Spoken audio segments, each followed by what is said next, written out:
simple present. But last video, I talked about my morning routine. In this video, we will see other people's routine. Let's check them out. Oh, this is Rebecca. Rebecca wakes up at 6 a.m. Now we have Arturo.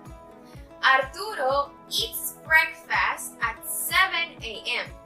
Wow, super early. That's Oscar.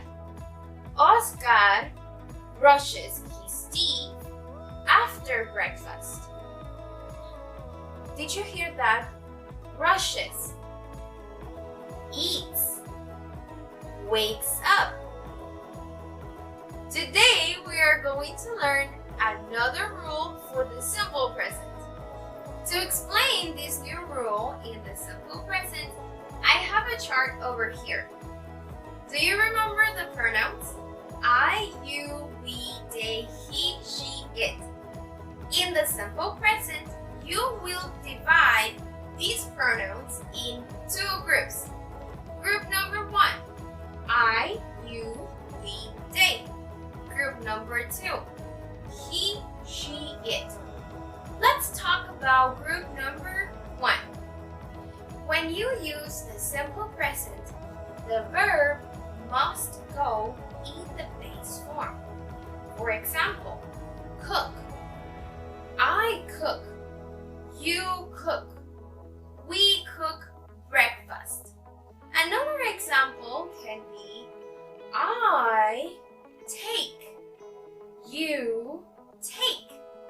We take. For example, I take a shower. The verb in these sentences are in the base form.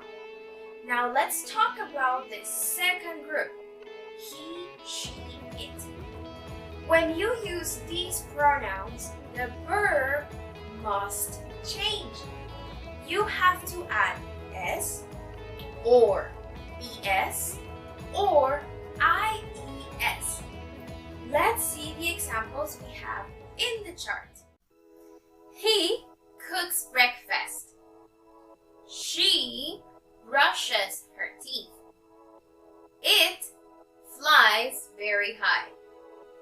Now, if you notice, we have 3 different endings. S, es, ies. So let's talk about these endings.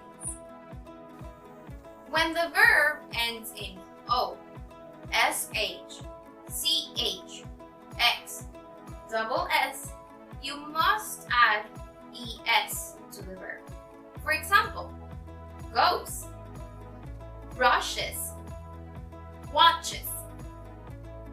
When the verb ends in y, you have to change it for I plus es.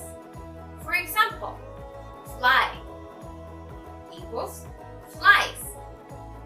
Try equals tries. And to those verbs that end in different letters, you only add s. For example, takes, cooks.